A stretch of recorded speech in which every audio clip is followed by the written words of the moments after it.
Olá, um saravá muito fraterno a todos e a todas. É uma alegria podermos estar juntos, mudar a luz, ficar mais claro, mais escuro, para que a gente fique iluminado nas bênçãos dos orixás, para que tenhamos uma oportunidade de dividir histórias, de contar casos, de responder perguntas. Hoje o objetivo é a gente encontrar muito alento em meio a todas as dificuldades que estamos vivenciando. Sejam bem-vindos, bem-vindas, que a gente possa estar juntos neste momento que é tão importante.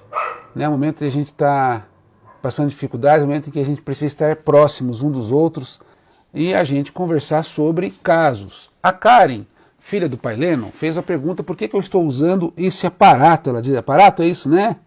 Esse aparato aqui é chamado de equeté ou filá. Eu prefiro a palavra filá, mas depende muito da nação. Ele é trabalhado como um nome equeté, ou equetê, mas o certo é equeté, né? Bom, o que significa este aparato, como diz a Karen, né? Antes da gente começar, eu já vou respondendo isso. Este pequeno gorrinho, né? Que ele tem esse formato, assim, ó, deixa eu tentar, acho que todo mundo dá para ver, né? Ele representa, tem vários sentidos, né? Eu protejo o meu ori. O ori é a coroa, aonde se é feita a nossa iniciação, onde é sentado o orixá, como se aqui dentro da nossa cabeça, né, a porta de entrada de nosso Senhor, na força dos orixás, é onde está o chakra coronário, né, por isso nós chamamos de coroa, e ele representa a proteção. Então, primeiro é uma ideia de proteger a coroa. Segunda ideia é para que ela me lembre sempre que existe alguém acima de mim, sempre. Então que eu sempre estou abaixo de Deus, eu sempre estou abaixo da ancestralidade. É como se eu sentisse sempre, né, Flávio? Boa noite, Rosimere.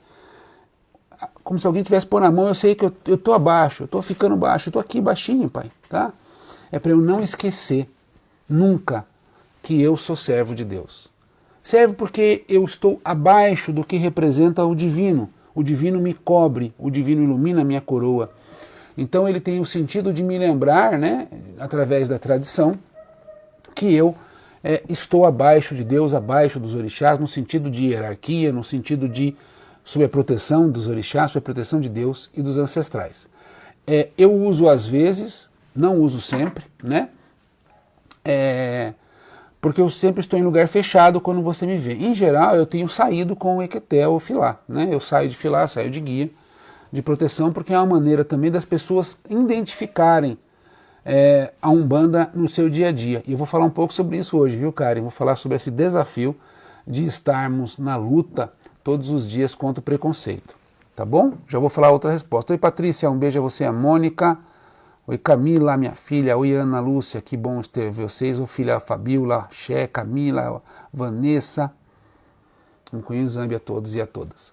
Então esse é o motivo de nós usarmos o tal do filá, né? Ou equeté. É obrigatório na Umbanda? Não.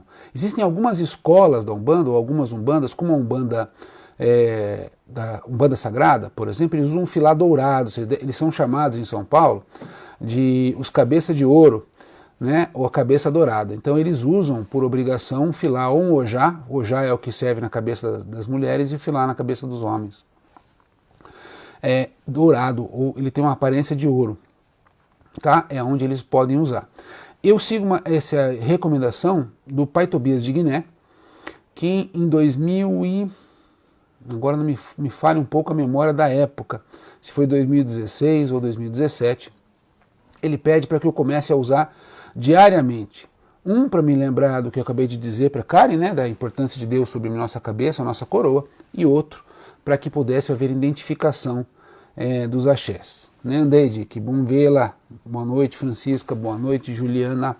Beijo, Mucunho e Zambi. Essa é a primeira resposta, viu, Karen? A segunda é se poderíamos fazer um terreiro em um prédio que não fosse térreo, não é isso? Eu vou falar sobre isso daqui a pouquinho. Se eu esquecer, você não me deixe, por favor, e me cobre a resposta. Mas eu vou começar daí agora com uma outra fala, daí a gente fala sobre isso daqui a pouquinho, pode ser?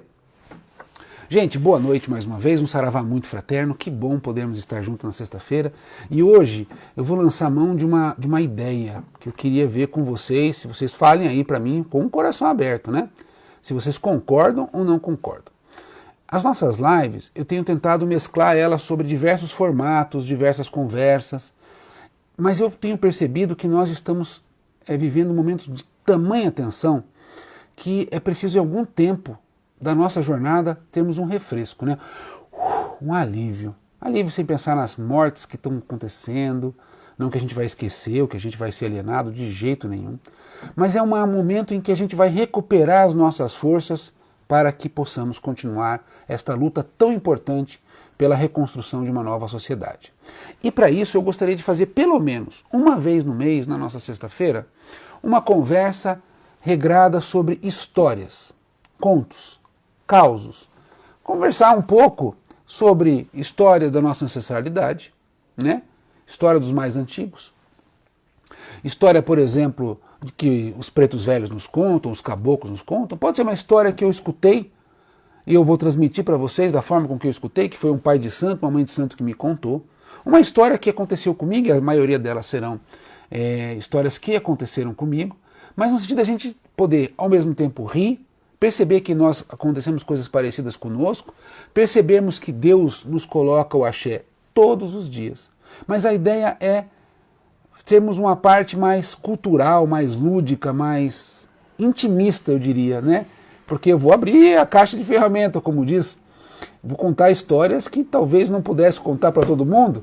Então vai ser uma aventura, mas também um carinho para dividir aquilo que Deus me oportunizou nesses mais de 30 anos de trabalho nas religiões.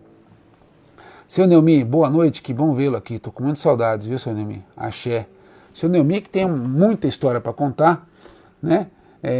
Eu vou pedir licença aos mais velhos e falar, eu vou tentar contar algumas histórias para nos brindar, né? Nos fazermos sonhar um pouco e recarregarmos as nossas baterias. É fundamental o processo cultural, é fundamental as artes, né? A arte do conto da história dos griots, das cacurucaias, a história dos itãs e oriquis, as pinturas, a arte plástica, o som da música, o ritmo do atabaque, as histórias de Ifá, são tantas formas de compreendermos um povo sem que nós tenhamos uma história dita exatamente do ponto de vista científico, que nós esquecemos.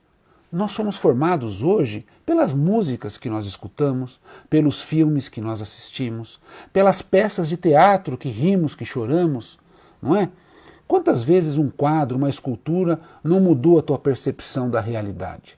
A mim, eu lembro que em algumas situações em que eu tive a oportunidade de visitar um museu, de visitar uma exposição, eu conseguia chorar com o que aquele compositor, aquele autor queria trazer. E aquilo sempre me marcou a capacidade que eu não tenho, né? E que eu louvo profundamente nos artistas. Como podem transmitir sentimento para a música?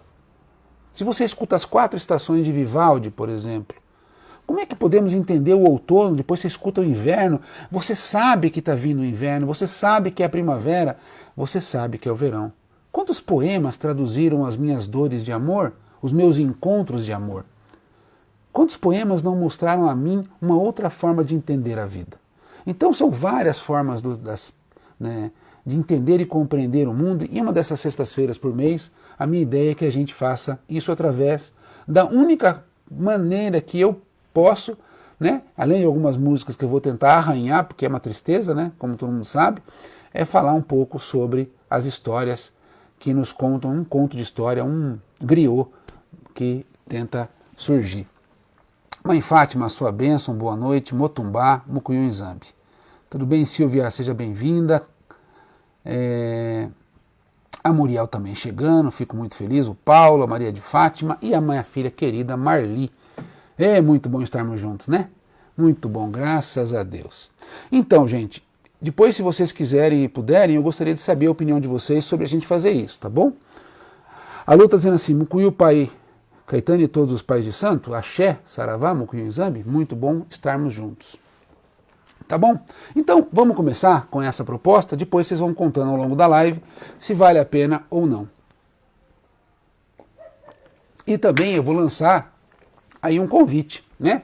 Um convite para você que tem o dom, ou pelo menos tente né? Fazer uma escultura, faça uma pintura, um desenho, compõe uma música e mande para nós. Nós vamos criar assim um espaço na semana para divulgarmos a percepção através da pintura, do desenho, das artes plásticas em geral, das artes, né? Das belas artes, para podermos cultuar os orixás, cultuar a ancestralidade, como a gente enxerga a Umbanda. E para falar de enxergar a Umbanda, eu quero começar com uma pintura que é o que nós chamamos hoje de hino da Umbanda. O hino da Umbanda foi composto na década de 60, 70, por um homem português, imagine só, que vivia ao Brasil, e ao chegar no Brasil, ele se encantou com a Umbanda, e ele ficou cego, né? Ele ficou cego, ele quase não enxergava. E ele então encontrou um tal de um preto velho chamado Pai Antônio, incorporado no seu Zé Fernandino de Moraes. E aí, estava lá o tal desse senhor, né, o Soares, e ele então fica maravilhado por aquela religiosidade surgida de negros, de índios, de brancos, de cafuzos, mamelucos e todo mundo junto ao mesmo tempo em paz e em harmonia. E ele fala, meu Deus, o que é isso? E então ele chega para Pai Antônio numa consulta com os olhos meio marejados e fala assim, Pai Antônio, sabe como é que eu vejo a Umbanda? E o Pai Antônio então sorri, né? Está falando com uma pessoa cega. E ele fala assim, eu vejo a Umbanda com essas múltiplas cores de uma forma tão bela que resolvi fazer uma canção. E aí ele canta a canção, que todo mundo conhece, mas rapidamente, não vou cantar inteira, né? Refletiu a luz divina com todo o seu esplendor, vem no reino de Oxalá, onde há paz e amor. E aí vai continuando. Se a gente perceber, ela é cheia de menções aos olhos. Refletiu a luz divina, né? Então, o tempo inteiro ele vai falando a bandeira tremula, etc. Então ele traz as referências visuais daquilo que ele tinha perdido. Porque ele dizia assim, eu não preciso ver com os meus olhos, pois o meu espírito enxerga a beleza que é a Umbanda. Então, veja como de um agradecimento, de um encontro de fé, de uma pessoa que não pertencia sequer ao Brasil, mas é salvo no sentido espiritual mais profundo dessa palavra, pela Umbanda, ele então compõe com o coração cheio de luz. E algumas pessoas me perguntam, pai, mas uma pessoa de fora pode compor uma música? Aí a resposta não sou eu que vou dar, é o Caboclo Sete Encruzilhadas, é o Pai Antônio que recebe o que nós hoje chamamos de Umbanda, e não tem uma casa de Umbanda que não entoe pelo menos alguma vez nos seus rituais, na sua ritualística, né? Pelo menos uma vez por ano a pessoa canta o hino de Umbanda, e foi composto por uma figura como essa. Então, desse momento, assim, pegando o hino de Umbanda, eu quero fazer esse convite, né, Camila? Tudo bem? A Juliana também chegando, a Simone, o Alisson, boa noite. Eu quero lançar esse convite. Vamos fazer um sarau, vamos fazer me fugiram as palavras de expor pinturas, mas vamos fazer juntos. Mande para nós um desenho que você fez, uma pintura, uma música, um som, que a gente vai divulgar nas nossas redes sociais dizendo, juntos construímos a Umbanda. Juntos pensamos e vivemos a Umbanda de uma forma linda e ímpar. Eu quero que todos nós possamos fazer isso, vai ter um espaço, né, para a gente construir isso. Então vão mandando para nós e a gente vai começar a partir aí de 2, 3 músicas, 2, 3 semanas, música, 2, 3 semanas a gente começa a fazer a divulgação, uma promoção da nossa cultura, das artes, da música, da cultura, porque a gente precisa resistir. E a gente resiste também nisso. Eu vou dar um exemplo, assim, eu falo muito para o Marco Sena, que é o editor dos livros que estão publicados até hoje, estão aqui no nosso lado, né? Esses livros que foram compostos pelas entidades, mas a capa desses livros, não sei se dá para enxergar, está dando um reflexo da luz, mas as capas desses livros, ela é cheia de detalhes. Detalhes que quando ele me mostrou eu fiquei maravilhado, né, da presença oculta nas árvores do axé, no barco que anda em direção à lua, ela captou a mensagem dos nossos ancestrais e desenhou né? É uma arte do Marco Senna, as capas. É uma arte do Marco Senna, cada capítulo do Ecos de Aruanda, né? Cada capítulo tem um desenho diferente. Cada capítulo tem uma demonstração de um axé, de uma forma de louvar o sagrado. E isso enriquece demais, para mim, a obra. Eu sou muito grato ao grupo da Legião, né? Especialmente nesse caso ao Marco Senna, que fez de uma forma tão bonita, tão gostosa de ver. É isso, a gente fala que a gente nunca deve julgar um livro pela capa. Eu digo que nesse caso pode julgar que vale a pena, talvez valha mais a capa, né? Brincando, se fosse meu eu diria isso, mas é das entidades, não posso dizer. O pessoal está chegando ainda, boa noite, Mucunho Zambi, Mari, Érica, minha filha Carol. A lá, a Tereza dizendo que também canta lá no Tuluca, nossa fortaleza da Mãe Liz. A Leilane chegando, boa noite. A Beth pedindo para Dani mandar as fotos, é isso aí, vamos fazer. Pai, fazer uma exposição, vamos fazer uma exposição, Aguinaldo, exatamente, mas uma exposição virtual. Eu vou colocando e depois a gente vai juntar, a gente vai fazer como se fosse uma galeria virtual. Então você vai querer entrar na galeria, vai ter lá a galeria especial da arte e umbanda, arte e orixá, arte e ancestralidade, a gente vai colocar junto com música, vai ser um momento assim, da gente passar o dia e falar, puxa vida, vamos visitar vamos lá, então vai lá, a gente vai encontrar isso, eu vou selecionar algumas fotos bacanas do passado, umas fotos que eu tenho alguns acervos pessoais e vou também disponibilizar, porque é o que eu posto, fotografia, né? Mas você que tem outro tipo de benefício aí, por favor, nos presenteie, por gentileza. Axé, gente, sejam bem-vindas, Paola, Fátima. A Leilane diz que gosta de dizer-se uma artista frustrada que virou advogada. Uma pena mesmo, porque artista é um ser iluminado. Não é frustrado não, a gente pode ser artista o tempo inteiro, Leilane. Põe essa criatividade aí para a gente trazer para a nossa galeria virtual do Axé. Estão todos convidados, Mãe Fátima, convida seus filhos, Mãe Maria Ângela, vamos todos juntos, Mãe Vive, vamos fazer isso, tá bom? Bom, esse é um passo. A outra questão, a gente sempre fala de fé, eu falei de fé da outra vez, e hoje eu quero dividir um pouco essas histórias de fé. Por que histórias de fé? A fé, ela é testada. Já perceberam? Ela é testada. Isso não é uma coisa do Pai Caetano, do Luciano, da Leilane, da Maria de Fátima. Todos nós somos testados. Todos. Jesus Cristo, quantas vezes foi testado? Né? No deserto, por exemplo, ele era testado violentamente. Por exemplo, né, um espírito maligno chega para ele e fala assim, senhor, pula aí, ó, pula desse precipício aí. Você não fala que Deus é todo-poderoso? Pula que te deu salve, te salve. E ele sempre tinha que ter uma resposta para aquela tentação, né? Que tentava tirar dele a esperança, tirar dele a força. Porque toda vez que nós somos tentados ou testados na fé, qual é o objetivo? É nos enfraquecer.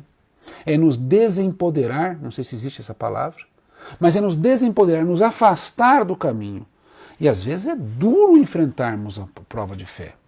Ela vem, às vezes, pega a gente de forte. E eu lembro muito que essa era uma questão que me trazia profundo desconforto. Né? Profundo desconforto. Eram as situações em que havia muita adversidade. Eu lembro que, eu já contei algumas vezes, que eu era muito menino e eu queria muito ir para o terreiro. Né? E o terreiro ficava muito distante da minha casa. Eu tinha que ter uma briga para ir até o terreiro. Depois, eu tinha que ter uma briga para ir para o centro espírita. Né? Depois que eu teve algumas questões que me impediram de estar na Umbanda, eu tinha que ter uma briga para ir para o centro espírita. Eu ia, às vezes, andava quilômetros a pé. Quilômetros. E sempre acontecia alguma coisa no dia. Sempre acontecia alguma coisa para me tirar. Sempre tinha alguma coisa assim que eu tinha que escolher. Né? E isso sempre me irritou, me incomodou. Eu falo assim, poxa, né? O mais clássico, que eu já contei para vocês, vou ser bem rápido, é que eu tinha um sonho. Né? Eu tinha um sonho muito grande, que era andar de um carro de corrida no autódromo. E eu estava imbuído que um dia isso iria acontecer, né? Isso um dia iria acontecer. E eu estava muito feliz porque a gente tinha um amigo na família, Dona Edna aí vai vai nos ajudar a lembrar, que ele era dono de uma pedreira. E essa pedreira acabou patrocinando ou favorecendo, entre aspas, né, no sentido de bancar, uma equipe na época de Fórmula Turismo, e depois nessa Fórmula Turismo tinha Fórmula Gol, Fórmula Voyage, não vou me lembrar dos outros nomes. E aí chegava em Londrina, na cidade onde eu residia, no norte do Paraná, tipo assim, o que eu mais queria ver, né? Que era para mim assim o ápice das corridas, que era o Stock Car, que eram os opalões correndo, aquele barulho. Eu ficava como criança muito feliz de ver aquilo. Eu falava, puxa, eu quero um dia andar. E eu estava na Umbanda muito feliz, né, sob a condução do pai Levi, no Templo dos Orixás. Estava lá feliz, contente. E aí o pai Levi estava contente porque ele estava construindo o orfanato Menino Deus. Seria uma casa que receberia, não me lembro se 10 a 30 crianças, de 0 a 14 anos, se não me falha a memória, que ele estava construindo, que era o sonho da vida dele. Então do lado do terreiro tinha a casinha dele, que é no mesmo terreno, né? E aí faria também o orfanato. E aí ele convidou todo mundo e falou, gente, este sábado, né, nós vamos fazer toda uma reforma aqui, porque a gente vai inaugurar semana que vem o orfanato. E era um momento de alegria. Tinha sempre doação de berço, doação de cama, tinha as mesinhas para fazer as refeições. E eu falei, puxa vida, né? Que oportunidade de eu devolver para o terreiro tudo que o terreiro tem me dado. Eu sempre querendo poder ter essa alegria de poder participar da construção. E eu falei, vamos lá, eu quero ir. Daí ele falou, o que você vai fazer? Você nunca pode carregar peso do teu tamanho, né? E eu falei, mas eu faço o que preciso, for. Ele falou, então tá bom, então vem aqui que você vai pintar todas as batentes de porta, todos os rodapé, que ninguém quer fazer isso. Você faz? Eu falei, eu faço. Opa, tô comigo mesmo. Mas tem que lixar. Eu falei, eu lixo, pinto, não sei se vai ficar bom, mas que eu vou fazer com carinho, eu vou. E aí, chega no sábado, né, chega na semana, eu conto para todo mundo, vamos fazer, vamos fazer. Aí esse amigo da nossa família fala, olha, o piloto de Stock Car fulano de tal, mesmo que eu me lembrasse o nome, não falaria, ele autorizou a gente a fazer algumas voltas no autódromo com o carro. O teu filho não quer fazer a corrida? E o Júlio, a Laudete, eram amigos da minha mãe, me chamaram. E eu falei, eu não vou. Como você não vai, rapaz? Você não falava? Não vou. Eu assumi um compromisso, eu vou pintar rodapé. E minha família foi, minha mãe e meus 2 irmãos foram para o autódromo, e eu pedi que me deixassem lá. E aí eu lembro que a dona Edna não ficou muito satisfeita, né? Mas eu sou um cara muito difícil de dobrar, como poucos me conhecem, então eu insisti, e ela então me deixou emburrada, né, dona Edna? Mas me deixou lá na porta do terreiro e foi com os amais passar o dia no autódromo. E eu ali cheguei, a hora que eu pus o pé no terreiro, eu falei, um dia se precisar eu vou lá, mas aqui é minha chance única. E fui lá. Eu tinha vontade de ir no autódromo? É lógico que eu tinha. Eu queria estar no autódromo? Não. E aí a gente tem que aprender, né, a diferenciar. E foi nesse dia que eu comecei o aprendizado. Ele continua até hoje, né? Ele continua até hoje, que é diferenciar vontade de querer. Eu quero ser sacerdote de Umbanda, eu quero ser uma pessoa melhor, eu quero amar ao próximo como Jesus nos amou. Eu tenho vontade de fazer isso todo dia? Se eu ficar à mercê da vontade, eu não ia fazer nada. O meu querer é que me traz o poder, e não a vontade. A vontade é volátil, ela depende exclusivamente do momento, da conjuntura.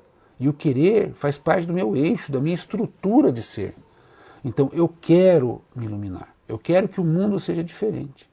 Então eu faço com que isso, a minha vontade tem que andar nessa direção. É isso que a gente vai tentar trazer um pouquinho sobre essa diferenciação entre vontade e querer. A Leilane está dizendo assim, pai, assisti a live de ontem e queria deixar uma sugestão de tema quando ouvi seu curto relato de encontro com o ex-presidente Lula. Falar sobre os encontros porque sei por cima falar sobre política e Umbanda, sobre representatividade e respeito à Umbanda. A Leilane está se referindo a uma entrevista que eu concedi ontem a um programa, é uma mídia livre, né, que tem 10 anos de jornalismo livre, que é a Zona Curva. Uma boa ideia, Leilane, eu vou pensar com carinho. A Mariana, pelo amor dos orixás, que se isso não aconteceu, não me chama em inbox que a gente resolve, diz a Mari. Boa noite a todos. Atrasadinho, Edson, atrasadinho nada, tá no horário bom. Gente, então, sobre isso, aí vamos falar sobre essa diferença entre vontade e querer. E isso tem tudo a ver com testes da fé. Estava eu no terreiro, não era pai de santo, por lógico, né? Porque as testes de pai de santo são diferentes, a gente pode um dia falar sobre isso. Estava no terreiro, feliz e contente, tinha reencontrado a minha casa, isso já era nos anos 2000. Feliz e contente, batendo o tabaquinho feliz, incorporando feliz, né? Saudade, né? Ah, meu Deus do céu, pandemia danada. E começou a acontecer que tudo dava errado para eu não ir ao terreiro. E eu tinha um propósito na minha vida, que era o seguinte: eu quero ir na Umbanda. Então, sexta-feira, faça chuva, faça sol, o sol suma, a lua suma, eu vou ao terreiro. E era um propósito tão forte que tinha dia que eu estava tão cansado na semana, teve uma época em que eu tive um trabalho muito desgastante, e que eu cheguei a trabalhar 16, 17, 18 horas por dia, né? Então eu dormia 3, 4 horas apenas. O Gan Fernando é testemunha disso, que foi um período muito difícil, e eu estava no terreiro. E aí eu chegava na sexta-feira, eu tinha vontade do quê? De dormir, né? Dar uma descansada, poder assistir um filme, ficar abraçado com a minha esposa, qualquer coisa parecida com isso, né? Mas era sexta-feira. E sexta-feira eu ia para o terreiro. Então o meu cansaço não era suficiente, as minhas dores não eram suficientes. E aí começou a acontecer umas coisas que são do arco da velha. Estava parado, estacionado, né? E a porta do carro, eu tinha acabado de abrir a porta, mas eu voltei a porta, ela estava só isso aqui aberta, porque eu esqueci de pegar uma caneta. Eu estava pegando a caneta que eu estava indo fazer um contrato. E ali, a porta aberta, daqui a pouco eu escuto um BAU! Uma batida super forte, uma pessoa pula na minha frente, cai a moto, a entrega, ele era o entregador, e se espatifa no chão inteiro, e eu parado, o carro parado, tinha isso aqui de porta, ou seja, se não fosse a porta ele tinha pego o retrovisor. Eu falei, meu Deus do céu, que rapaz maluco, meu Deus. E saí do carro na hora, né? A porta estava dobrada em L. Eu tinha amassado no meio, quebrado o vidro. Olha, tinha feito um estrago. E eu vou lá e socorro o rapaz, chamo o SEAT, na época, não tinha SAMU ainda. Chamo o SEAT chega e fala, não aconteceu nada com ele, não bateu a cabeça, estava tudo certo, não sei o que, não sei o que, não sei o que. E ele fala, não, ele me atropelou, esse cara me atropelou. Eu falei, que atropelei, rapaz? O carro está desligado, está estacionado. Como é que eu atropelei? Eu não estava nem no banco de motorista. Eu fui buscar a caneta, não sei o que. Não, você me atropelou, você está bêbado. Eu falei, que eu estou bêbado? E o cara do SEAT fez uma cara e falou, Falou, ele está querendo dinheiro. Eu falei, eu vou pagar dinheiro para o... Primeiro que eu não tenho. Segundo, que história é essa? O cara está mentindo descaradamente. Falou, a gente vai ter que atender, ele está pedindo para ir para o hospital. Eu falei, tá bom. Eu vou ter que chamar o BPTran. Eu falei, tá, não tem problema. Aí chamou o batalhão de trânsito. E lá vou eu no batalhão de trânsito. Espero, chega o batalhão de trânsito, eles recolhem a moto do meio da rua e tal. E ele falou, olha senhor, existe uma acusação que o senhor está bêbado, alcoolizado. Eu falei, olha, quem que fez essa acusação? Ele. Falei, ele que prove, né? Está acusando? O senhor está vendo algum sinal de embriaguez em mim? Ele falou, não. Eu falei, então, mas eu sou obrigado a fazer. Eu falei, obrigado a fazer o quê? Eu não vou fazer nada. Eu estava estacionado, você não pode parar um cidadão no meio fora do trânsito e dizer que ele está alcoolizado. Qual a diferença? Se eu tivesse tomado todas as cachaças da minha vida, eu não estava dirigindo. Como é que o senhor vai me... Onde tem cabimento uma coisa dessa? Não, o senhor tem que ir. E o senhor tem que ir no IML e agora. Eu falei, agora eu não vou. O senhor está louco? Que história que é essa do IML? Não, senão eu vou levar o senhor preso. Eu falei, que é isso? Da onde está acontecendo uma coisa dessa? E eu argumentando com ele, só que era 4 horas da tarde da sexta-feira. Eu falei, não acredito. Eu falei, o que o senhor vai fazer no IML? Não, nós vamos fazer um exame para ver se o senhor está alcoolizado. Eu falei, vamos agora então. Vamos rápido, mas vamos agora que eu tenho 4h30, eu tenho que sair. Aí eu peguei o carro, amarrei a porta com o que dava para amarrar e fui eu pro ML. É tão importante isso para vocês saberem que tem até prova. Porque fui tão rápido que eu tomei 2 multas e tem a foto com a porta quebrada, amarrada do lado dessas multas. Eu fiquei mais pé da vida ainda porque já não tinha dinheiro, tinha que pagar a multa ainda. Que fui eu que fui errado porque eu estava em excesso de velocidade no trânsito, né? Que era o máximo 40, estava 55, 56, não vou me lembrar agora. Eu chego no ML, para minha surpresa, não era bafômetro, ela queria tirar sangue de mim. Eu falei, tirar sangue? Você vai fazer um procedimento invasivo no meu braço? Da onde? Onde que está baseado? Em que lei está isso, minha senhora? Não, o senhor tem que fazer isso. O policial mandou. Eu falei, minha filha, você pode ver tudo comigo agora, injeção não vai acontecer. Eu falei, então eu vou ter que chamar o policial e ele vai te conduzir à delegacia. E eu olho o horário e falo, você está de brincadeira. Aí eu pensei, parei para pensar, no porão do ML, ficava na frente da Câmara dos Vereadores de Curitiba. Eu falei, minha filha, você vai tirar sangue? Então tira, pode tirar, vai lá.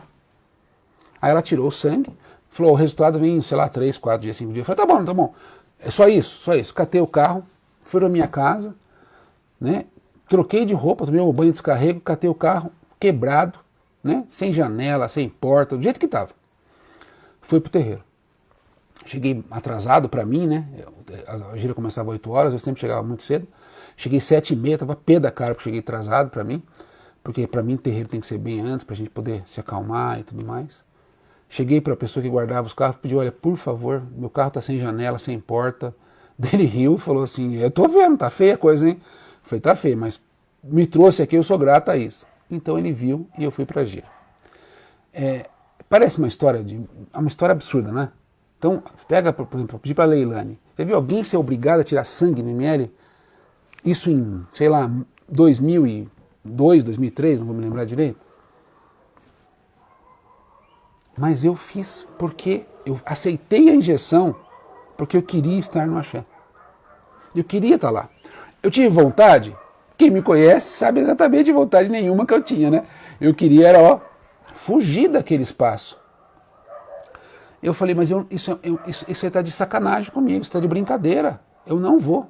E aí vou pro terreiro, fiz a gira, foi uma gira, olha, foi uma gira ímpar, eu lembro dessa gira com perfeição, foi uma gira maravilhosa, foi muito bom para mim, foi excepcional. E eu falei, valeu a pena resistir. Passa algumas 2, 3 semanas, eu chego em casa e a Fernanda, né, chega e fala assim, você não acredita. Eu falei, o que aconteceu? Acabei de chegar também do consultório, a nossa cadela tinha quebrado uma caixa de madeira, que era um baú fechado. Ela quebrou a caixa de baú, quebrou uma caixinha que tinha dentro para comer incenso. Você já pôs incenso na boca? De repente você encostou no incenso, você pôs na boca? Ele é horrível, um amargo, ardido, horrível. Não é nada palatável, não tem nem cheiro de palatável, né, para atrair um cachorro. Mas ela comeu todas as 4 ou 5 caixas de 10 varetas de incenso. Eu falo, não acredito. E a gente ligou para o hospital veterinário falou, comeu incenso? Mas incenso não dá para comer, é muito ruim o gosto. Eu comecei. Não, o senhor passou alguma coisa? Passou carne, sangue? Eu falei, não, ela abriu a caixa.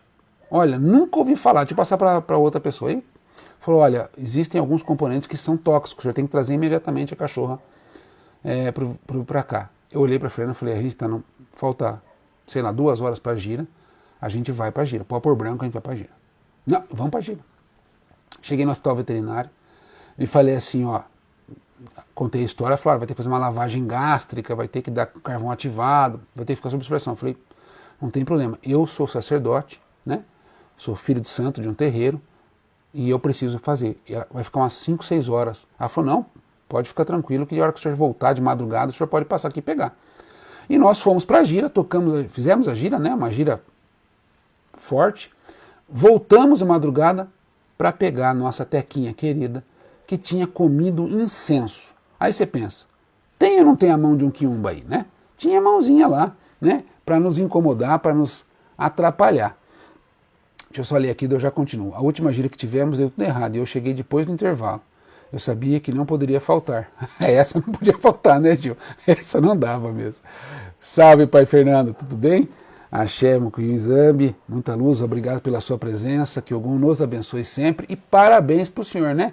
Dia 12, agora segunda-feira, Pai Fernando fez aniversário, então que o Ogum, que seu Tiriri, que as forças de Aruanda estejam a iluminar a sua coroa. Muito axé, Pai Fernando, que Deus te abençoe muito, muito. A Leilã dizendo assim, né? Ninguém é obrigado a produzir prova contra si mesmo, isso cabe para o bafômetro e para tirar sangue. Exatamente, obrigado. A Ana Lúcia ficou purificada com tanto incenso. Ficou iluminada, viu, Ana? Ficou iluminada mesmo. Com 14 anos de Umbanda, já vivi várias experiências assim, de ir para gira com vários perrengues. E é só o amor mesmo à Umbanda, exatamente. É esse o ponto, cara. Esse é o ponto que eu quero chegar hoje, né? Aí o Gan Fernando Alemani, quando comeram cimento, né? Uma outra situação, era um outro cachorro, a gente chega em casa e um saco de cimento de 50 quilos aberto e, sei lá, uns 4, 5 quilos sumiu do pacote. Falei, mas quem é que vai comer cimento, gente? Outro, né, você põe na boca, quem é que vai comer cimento? Aí a gente olha a boca do nosso cachorro, que era o Greg com a boca cinza, a gengiva cinza, com a boca toda, a língua queimada. Eu falo assim, não, é sexta-feira, é o dia, né? Tem que trancar os cachorros para não acontecer alguma coisa, é impossível uma coisa dessa. Liga para o hospital veterinário fala, como é que vai, tudo bem? O que acontece que o cachorro come cimento? Ela, oi? Come cimento? Não, senhor, o cachorro não come cimento, é muito ardido, ele não vai comer nada. Não, meu cachorro comeu uns 4 quilos de cimento. Não, ele deve ter brincado. Senhora, ele comeu cimento. Só um minutinho. Tem que trazer aqui urgente, porque ele pode petrificar no intestino, banana. Nunca aconteceu, mas é o que pode acontecer. Pega o cachorro, leva o veterinário, só que daí ele ficou internado, daí ficou mais sério. E lá vamos nós para a gira com o cachorro internado, né? É algo inacreditável mesmo. A Leila dizendo que toda segunda é uma luta, né? É uma luta. O dia dos problemas surgirem, como está falando. Sexta é o maior dia de teste de resistência. Por quê, né? Por que acontece essas histórias que está todo mundo concordando aí, falando uma situação difícil? Por quê? Já pensou nisso? Da onde surge essa dificuldade, hein, Regina? Só para vocês entenderem, isso que eu estou contando são alguns casos, mas meu cachorro já comeu bola de vidro da árvore de Natal na sexta-feira, entre outras milhares de coisas. Eu lembro de falar, olha, eu vou conversar com meu pai de santo, eu vou falar com meu pai de santo, eu vou falar com o Exu, vou falar com a Pombagira, vou falar com o Preto Velho, falar com o Caboclo, porque tá dura, a parada aqui não tá fácil, né? E aí, eu não me lembro qual das entidades falou assim, você tá duvidando? Você tá com vontade de desistir? Eu falei, eu não, não tô com vontade nenhuma de desistir, pelo contrário, isso me faz ter mais vontade de continuar, porque não é assim que me tira a vontade, não. Eu sou meio azedo, né? Quanto mais ameaça, pior eu fico. Aí ele falou, então vamos fazer um reforço de proteção aí para você e vai enfrentando, né? Vai enfrentando. E eu falei, tá bom, vamos enfrentar. E aí, passado esse tempo, deixa eu só ver aqui que eu tô com problema. E aí eu tomei a decisão de compreender o que a entidade tinha me falado lá com os meus anos iniciais, né? Que era a diferença entre querer e ter vontade. Com tudo isso, a gente tem vontade? Não tem. Eu tinha vontade de ficar quieto, vontade de cuidar dos meus queridos filhotes, de descansar. Essa era a minha vontade. Não era toda sexta-feira que eu tinha vontade de ir para a gira. Mas eu queria. O que eu queria? Não no sentido de querer, de ter vontade. É que o que eu era para a minha vida. Eu queria servir a Deus, queria sentir o orixá, queria estar com o orixá. E ali foi um importante treinamento para que no futuro eu fosse um babalorixá. Porque se não fosse essa perseverança, né, e essa determinação, a gente não teria. Por isso, vem a pergunta, vontade ou eu quero?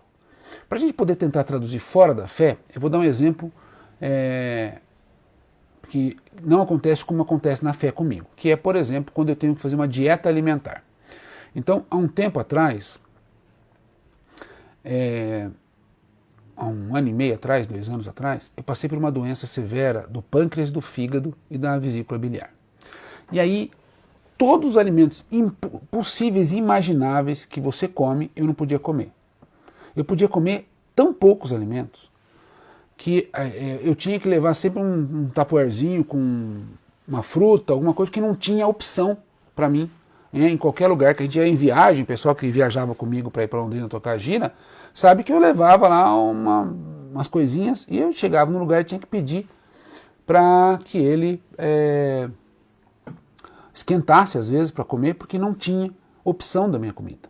E para mim a pior coisa que tem é a dieta, né? É restringir comida. Não é dieta de comer pouco, é restringir comida. Restringir comida comigo eu fico bravo, fico bravo. Eu sou uma criança mimada na comida. Dá pra ver, né? As bochechinhas aqui não mentem, não. E aí, me restringiram a comida. Eu tinha vontade de comer todos os dias.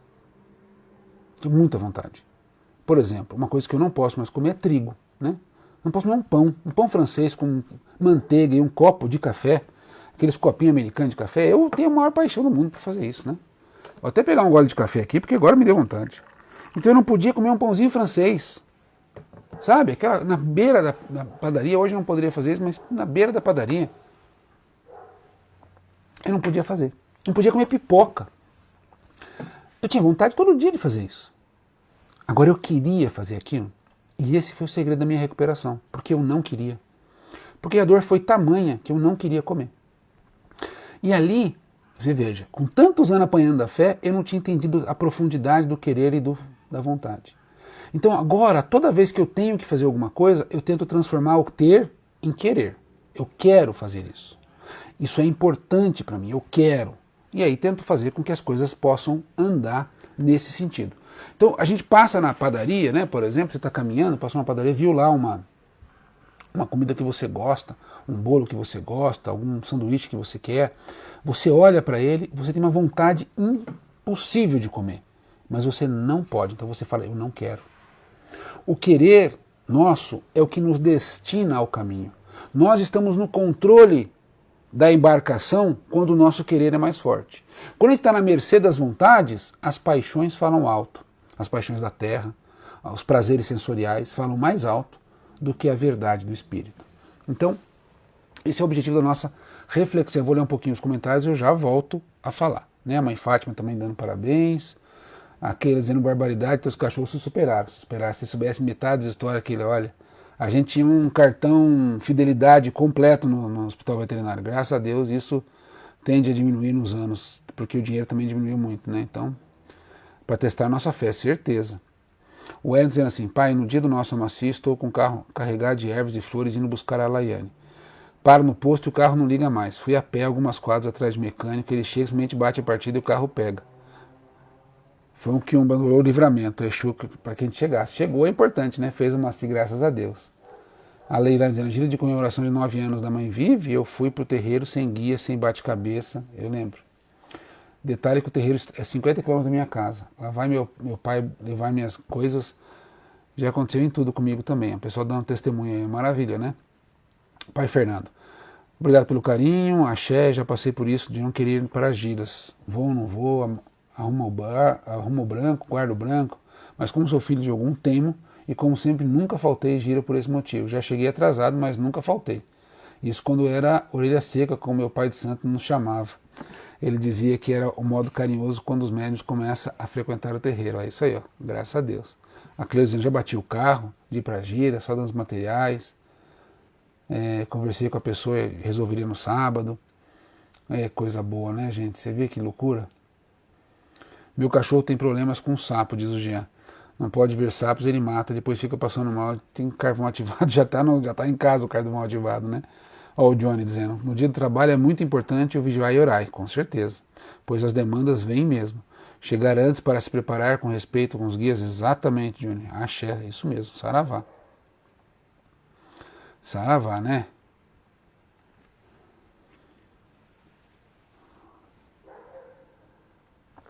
A Keila dizendo assim, né? Ela teve um problema de saúde também, emagreceu 24 quilos e disse que foi difícil, mas a fé é uma constância, força de vontade. Axé, né, Keila? É importante na nossa vida, no nosso dia a dia, a gente separar o querer e o ter vontade. Na pandemia, isso é mais importante ainda, porque ela está exigindo de nós uma disciplina que a gente não tinha, né? Se a gente já tinha, ela está testando a nossa disciplina até o seu nível máximo. Mas aí, eu estava voltando, né, nessas histórias que eu contei para vocês, eu estava reclamando, eu fui no Jardim dos Orixás fazer uma entrega, e lá estou eu fazendo uma entrega para o pai Tobias de Guiné. Todo bravo, né, sisudo, assim, aborrecido mesmo, né? Tava assim, poxa vida. E eu aqui vim toda sexta-feira, viu, Cláudio? Seja bem-vindo, Axé. Toda sexta-feira eu venho com devoção e fica acontecendo essas coisas comigo. Eu tô muito bravo, poxa vida. E aí o pai Tobias aparece na minha tela mediúnica e fala assim, pô, meu filho, puxa vida, hein? Complicado. Você bateu o carro então? Foi isso? Eu falei, meu pai, bateram em mim, não bati o carro. O carro tá parado. Posso te contar uma historinha? Eu falei, claro. Teve um dia, na senzala, eu era escravo, sabe, filho? Eu falei, já percebi que ia apanhar, né? E eu tava lá. E naquela noite a gente tinha feito a decisão de tirar um filho, né? Para fazer uma saída de santo dele. E a gente já tinha feito todos os preparativos, já tinha arrumado as ervas, porque o senhor sabe, né, pai Caetano? Não era pai Caetano, não era Caetano só. Né, Caetano, meu filho? Que preparar a erva na senzala não é igual você preparar a erva, né? Tem que ser tudo escamoteado, escondido. E a gente passou aquela semana lá preparando. E naquele dia, você não sabe o que aconteceu. Não acredita que um feitor me viu conversando em língua africana, né? Ele falava quimbundo, em língua quimbundo com o meu colega, e ele falou assim, ô preto safado, eu não te falei que não pode falar essas línguas que a gente não entende? E ele resolveu dar exemplo justamente em mim, e eu fui pro pau, e me deu 100 chibatadas, não conseguia andar. Meus amigos me levaram para a senzala e falaram, bom, a gente vai adiar, né? Ele falou, adiar o quê? Ô pai, o senhor tá com as costas aí ferida?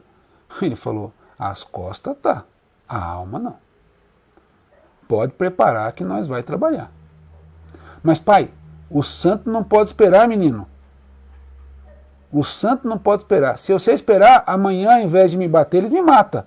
Então aproveita que eu estou vivo hoje, que eu faço hoje o sendo santo. E aí corre todo mundo preparar, ele não conseguia andar. E ele fez o santo.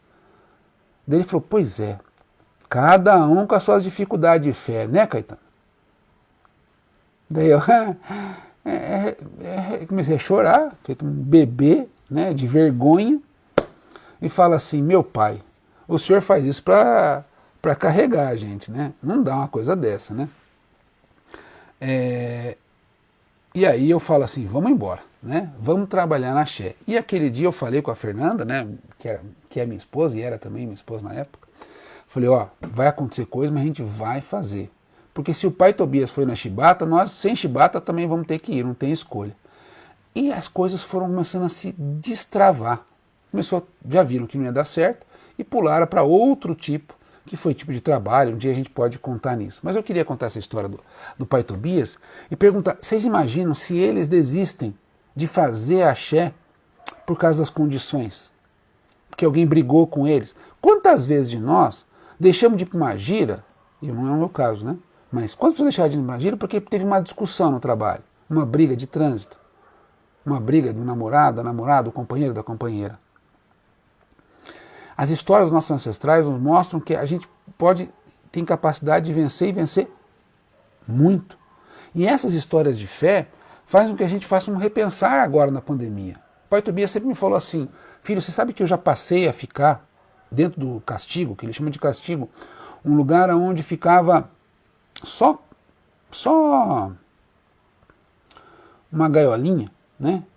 No sol a pino, no tempo, na chuva, na tempestade, no raio, no trovão, e ele ficava sozinho, e não deixava nenhum chegar perto dele. E aí o pai Tobias já chegou a ficar muitos meses nesse lugar. E ele falava assim, você acha que eu deixaria de fazer a fé, o axé, porque eu estava ali? Eu não. A terra era minha companheira, riscava as mandalas, né, os pontos com os dedos na terra, cantava para o vento e escutava na chuva o orixá.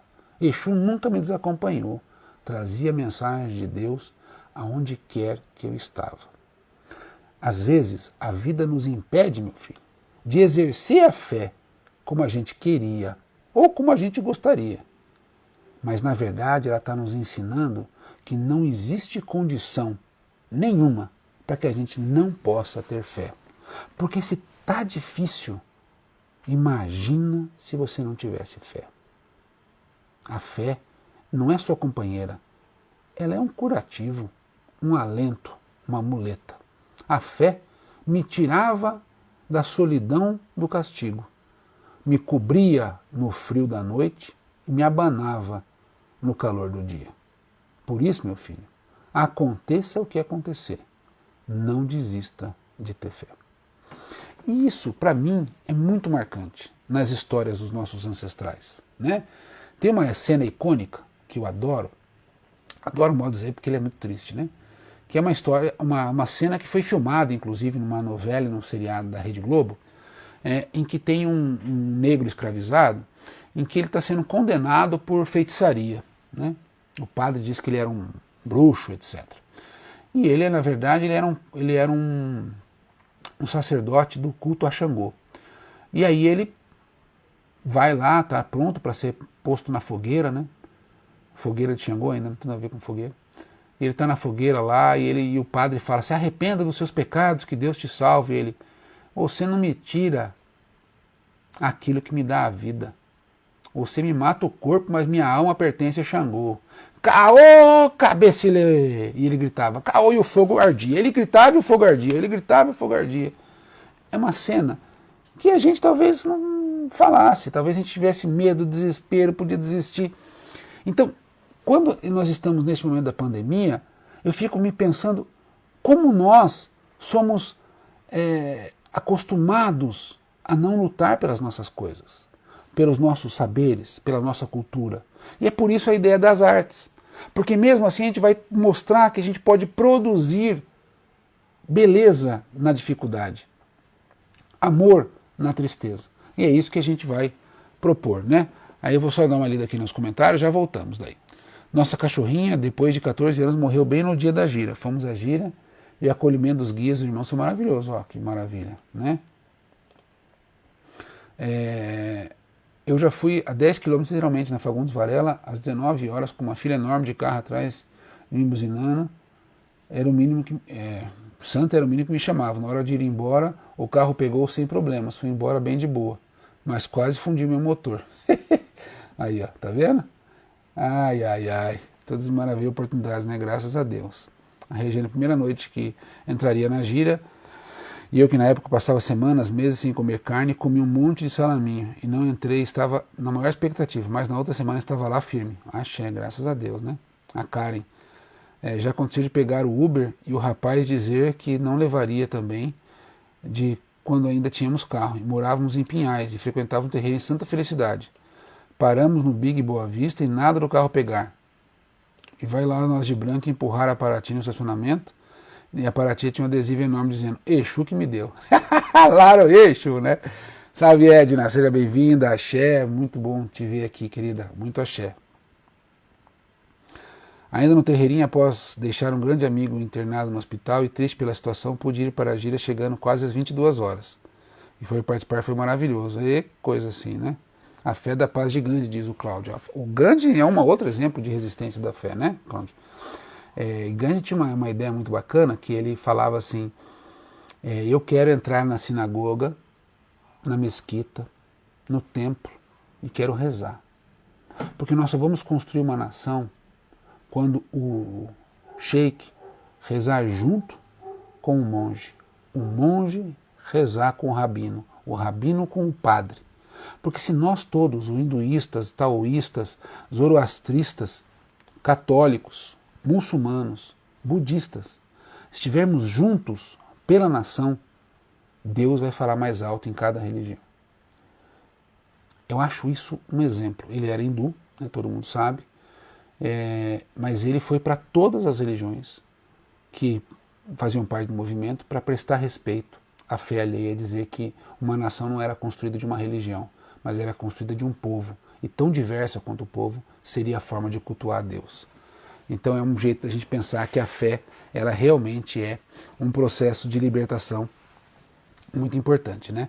Muito bacana.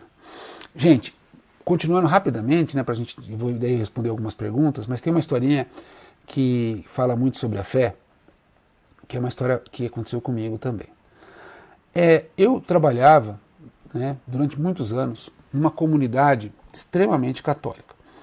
Em determinado momento da minha vida, 2004 para 2005 especialmente, eu estava enfronhado na construção do que eram chamadas as comunidades eclesiais de base da Igreja Católica. Então a Cúria Metropolitana de Curitiba, a região metropolitana, desenvolvia, através das pastorais operárias, algumas pastorais do movimento popular, as comunidades eclesiais de base.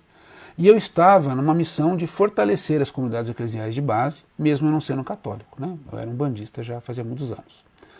E nunca ninguém tinha me perguntado a minha religião, mas sabiam que eu não era católico, né? Eu não ia comungar, eu assistia algumas missas campais, por exemplo, e a pessoa, você não vai comungar? Eu falei, não. Ah, você não confessou? Não. Eu falei, não é que eu não confessei, eu não confesso essa fé. Então seria, né, equivocado da minha parte estar lá. Ah, mas você está aqui na missa. Eu falei, todas as formas eu respeito as formas de chegar a Deus, né?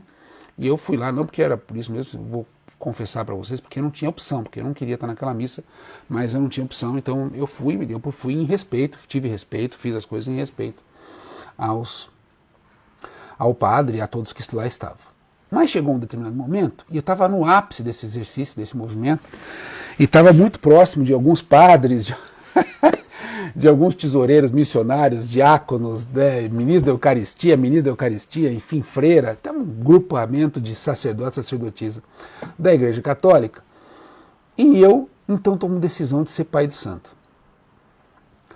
E ali, eu paro e falo assim, nunca ninguém me perguntou. Mas se me perguntar agora, o que eu vou responder? Se eu falar que eu sou um bandista, eu vou perder o emprego. Vou perder o emprego? Como é que eu vou? Vai dar muito ruim pro meu lado, né? Vão falar, meu filho, você tá de sacanagem com a gente, vai embora, né? E eu falei, e eu fiquei naquele, puxa vida, né? O que eu vou fazer? E aí eu comecei a rezar e pedir orientação para o pai Tobias e tal, para o seu Marabô, para o seu Mata Virgem. Não, Mata Virgem não conhecia esse Mata Virgem ainda direito. Para o seu Ventaninha.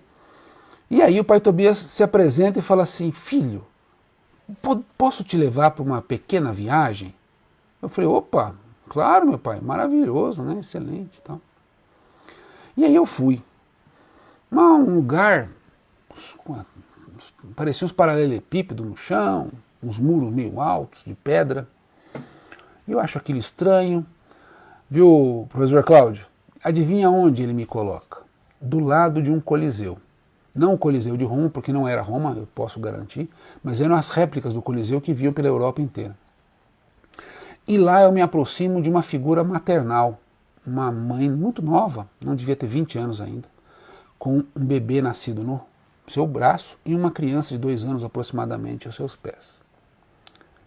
E ela estava numa fila, todos vestidos de roupas meio machucadas, assim, né, uma roupa bem destruída. E eu olho aquilo, daí eu vejo centuriões, vejo soldados romanos.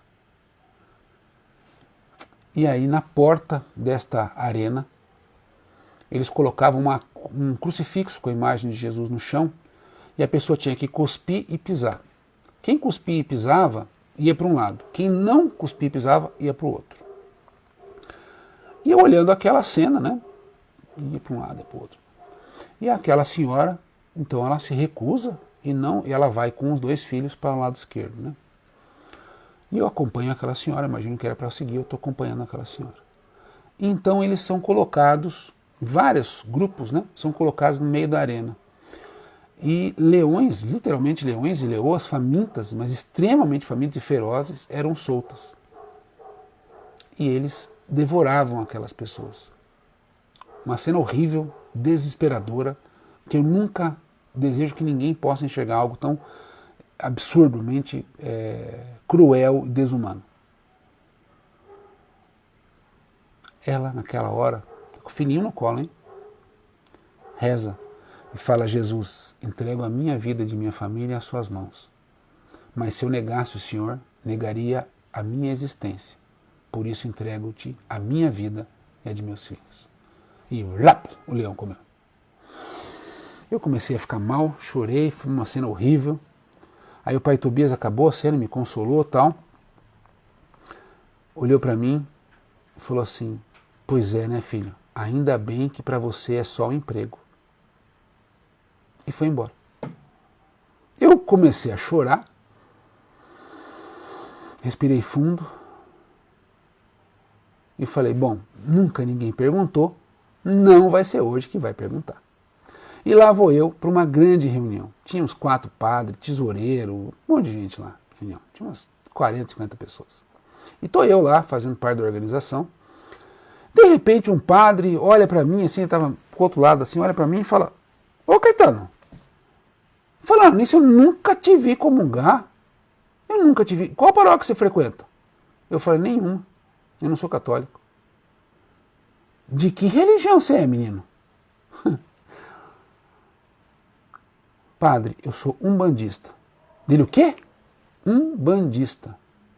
Ah, você é espírita? Eu falei: não, eu sou umbandista. Aí ele: tá bom. Aí eu falei: bom, vamos procurar emprego, né? Segunda-feira vamos perto para quem te quer.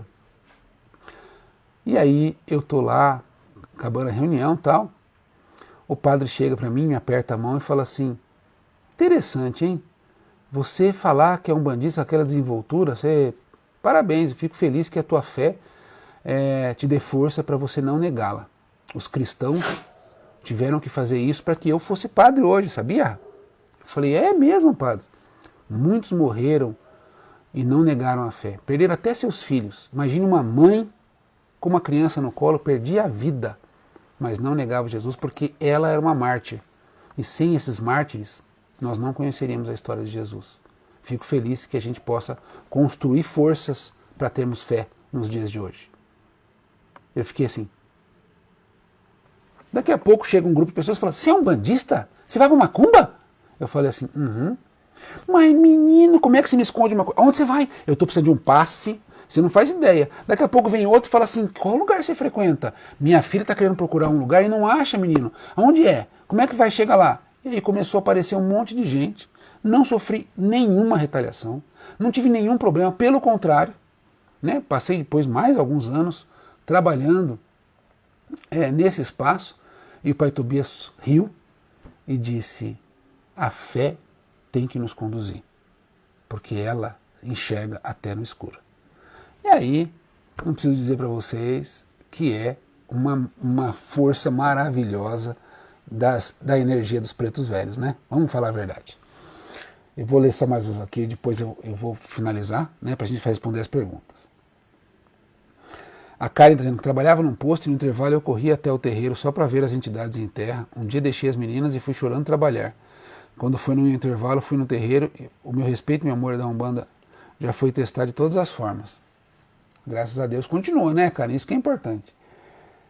Juliana, se eu fosse, eu chorava na cara do padre. Se fosse eu chorava na cara do padre na hora. Não aguento essas coincidências de fé. Na hora eu comecei a rir. Não chorei não, Gil. Eu sou chorão, hein? Você sabe disso.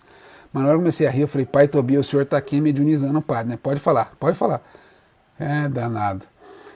O Flávio, onde moro há 23 anos, jamais tive desentendimento com ninguém. Certa vez uma moradora parava fora do lugar e eu ainda fechava meu retrovisor.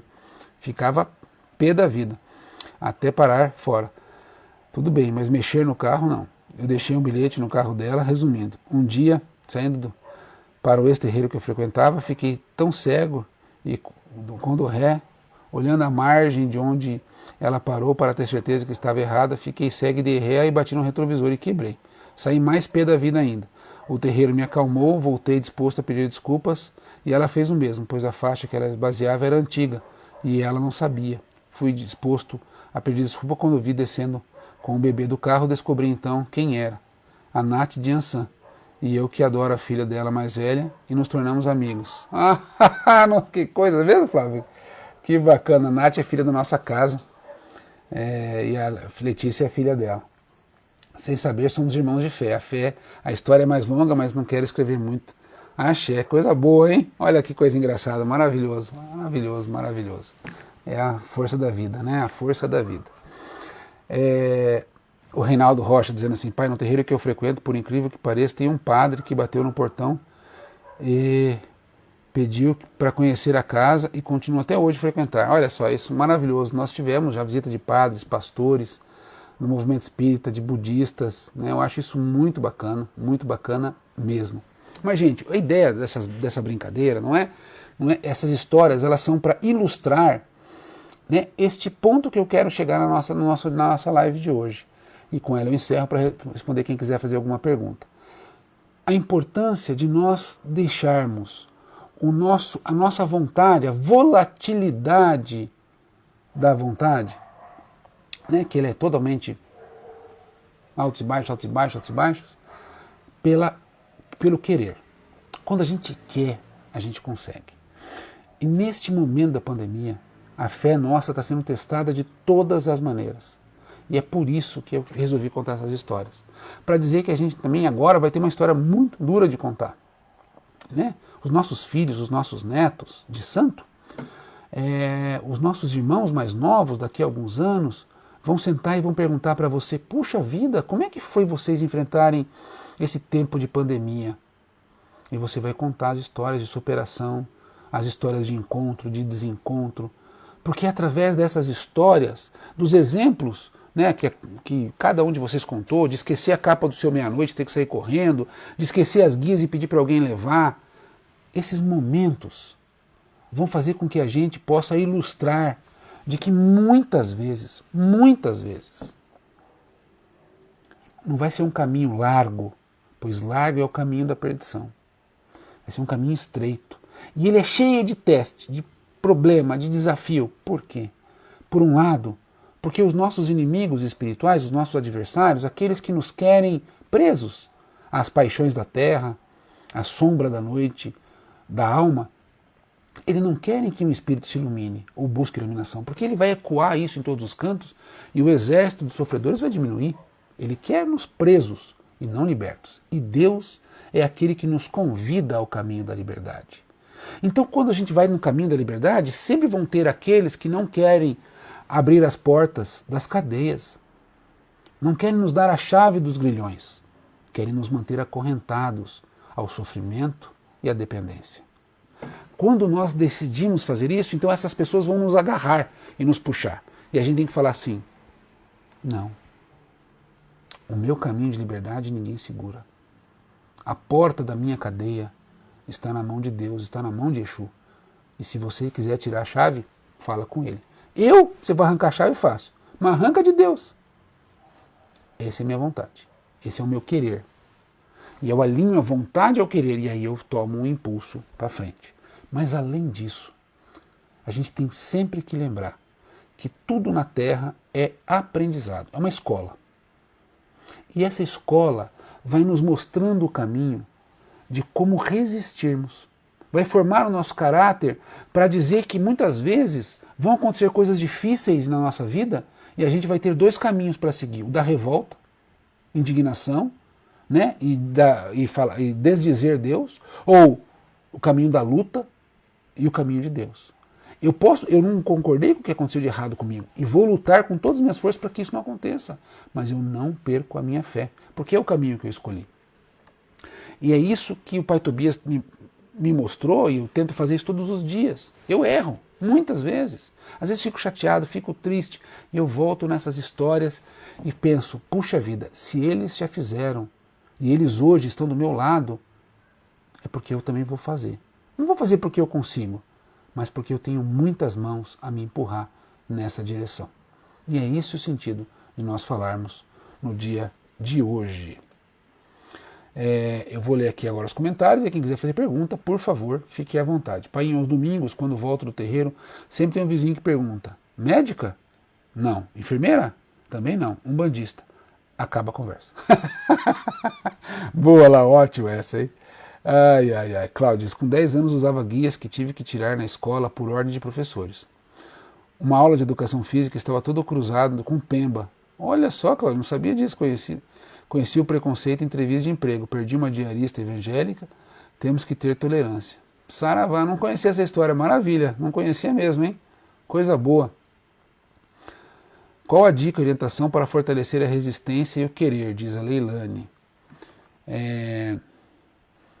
Leilane, quando você, como é dica de orientação de fortalecer a resistência, a mim, isso vai depender muito, né, de cada um. A mim são as histórias das entidades, os itãs. Então eu vou através das lendas, dos mitos, né, que são os itãs, as conversas dos mais velhos, que mostravam como os povos resistiram.